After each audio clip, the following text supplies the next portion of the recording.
खुशखबरी मिली।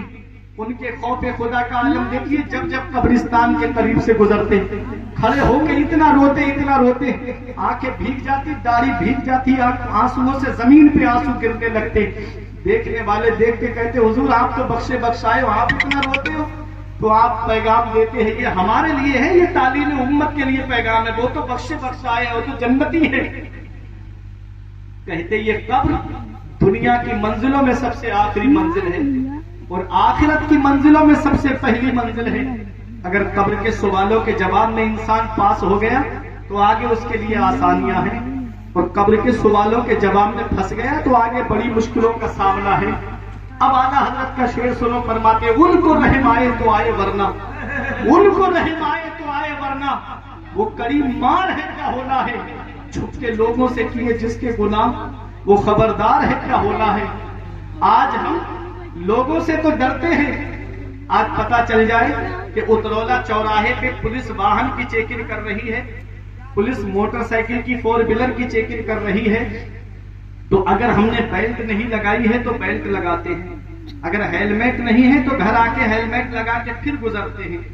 कहीं आप हॉस्पिटल में या किसी अधिकारी के ऑफिस में चले जाएं तो लिखा होता है कि आप कैमरे की नजर में हैं, यहाँ थूकना सख्त मना है, जुर्माना देना पड़ेगा। आप थूकते नहीं है वहां, क्यों? क्योंकि आप कैमरे में कैद हो जाएंगे, अंदर बैठा हुआ अधिकारी आपको देख लेगा। हो सकता है कैमरा खराब हो सकता है पुलिस में कोई ऐसा रहम दिल हो जो आपकी गाड़ी का चालान ना काटे। एक बात मुझे बताना, दस्तार बंदी के जलसे में आने वालों, ये बंदा है जो बंदे से इतना डर रहा है, हो सकता है कि वो उसकी नजर आपके ऊपर ना पड़े। एक बात मुझे बताओ, कोई ऐसी जगह है जहां तुम्हारा परवरदिगार तुमको नहीं देख रहा है? कोई एक जगह ऐसी बता दो जहां तुम्हारा अल्लाह तुमको नहीं देख रहा है? कोई एक जगह ऐसी बता दो कि जहां तुम्हारा परवरदिगार तुमको नहीं देख रहा है। लिहाज के अंदर मुंह करके मोबाइल पे चैटिंग करने वालों, तस्वीरें इधर उधर फॉरवर्ड करने वालों, क्या समझते हो ये उंगलियां गवाही नहीं देंगी कयामत के दिन? ये आंखें गवाही नहीं देंगी कयामत के दिन?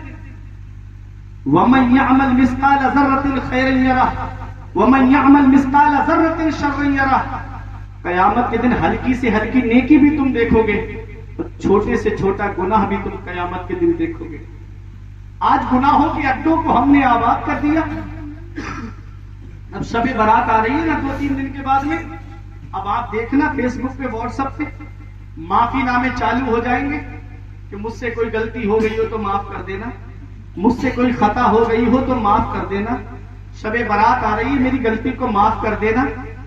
उनसे माफी मांग रहे हैं जो आपको जानते तक नहीं, उनसे माफी मांगी जा रही जो आपको पहचानते तक नहीं, जिन्होंने एक बार भी आपका चेहरा नहीं देखा।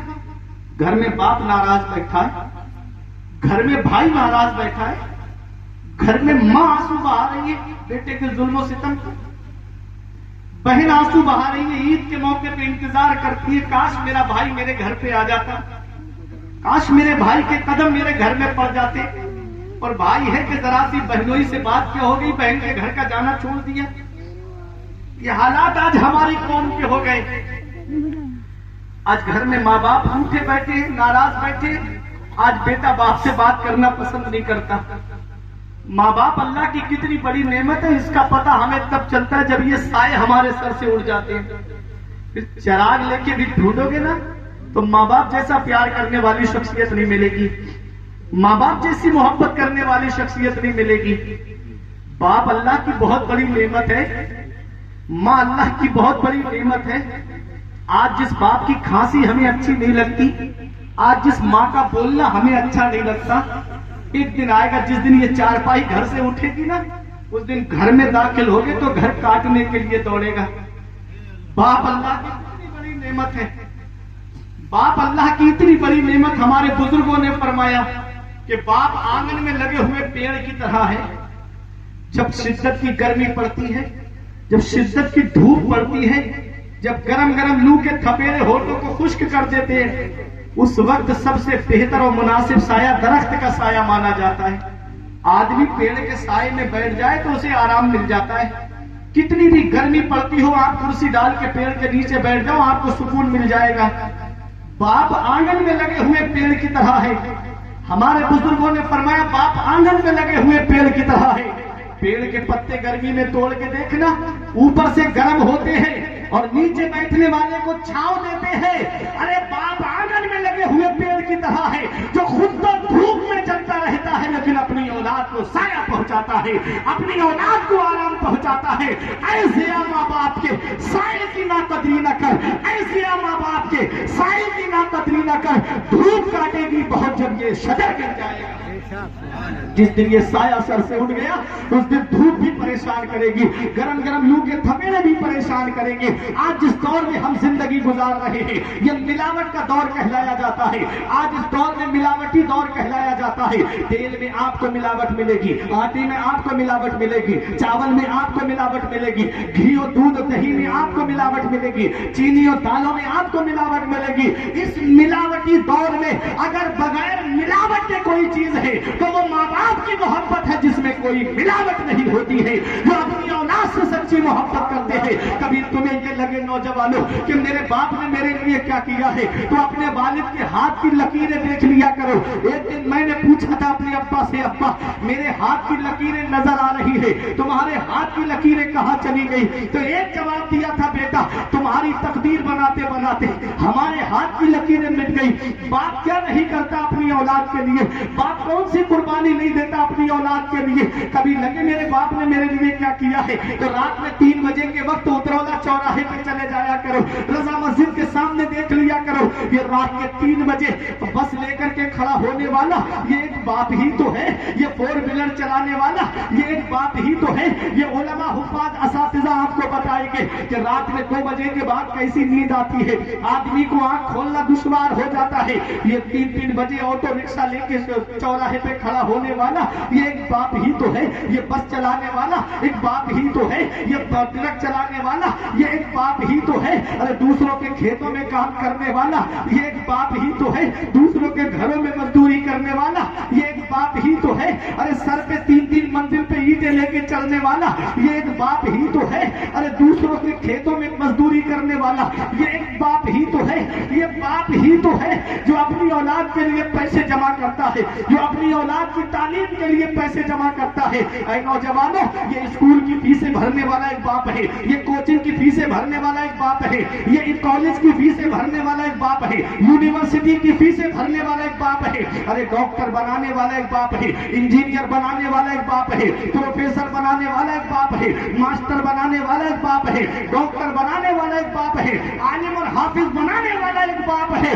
बाप अल्लाह की कितनी बड़ी नेमत है। बाप कौन सी कुर्बानी नहीं देता है। बाप रातों में जागता है औलाद के लिए, बाप दिन में मजदूरी करता है औलाद के लिए। कोई मुंबई कमाने जा रहा है औलाद की खातिर, कोई दिल्ली कमाने जा रहा है औलाद की खातिर, कोई 3-3 साल के लिए सऊदी जा रहा है अपनी औलाद को औलाद की खातिर, ताकि मेरी औलाद के पास 4 पैसे जमा हो जाए, उसके खर्चे में काम आएंगे, उसकी तालीम में काम आएंगे। आज वही बाप बूढ़ा हो गया, उसका बिस्तर घर से बाहर कर दिया जाता है। आज हमारे कमरे में एसी चल रहा है, आज हमारे कमरे में जाड़ों में गर्म हीटर का इंतजाम है, और बाप है कि झोपड़ियों में रह करके अल्लाह का शुक्र अदा कर रहा है। ईद के मौके पे हमारे बच्चे शॉपिंग मॉल से कपड़े खरीदे, बाप पुराने कपड़े पहन करके अल्लाह का शुक्र अदा करे।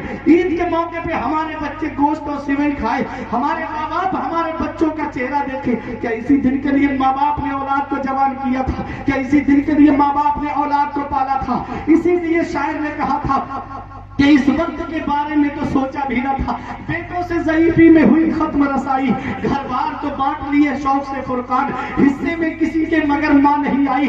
वक्त ठुकरा देगा एक दिन मेरी सारी ये कुर्बानियां, दामने उम्मीद में फकत नाकामियां रह जाएंगी। शादियों के बाद बेटे तो अलग हो जाएंगे, बाप के हाथों में फकत बैसाखियां रह जाएंगी। और धूप कैसी भी हो साया नहीं खोने देता, राह कैसी भी हो बेबस नहीं होने देता, बेच के अपना लहू चाहे वो रोटी लाए, अरे बाप औलाद को भूखा नहीं सोने देता।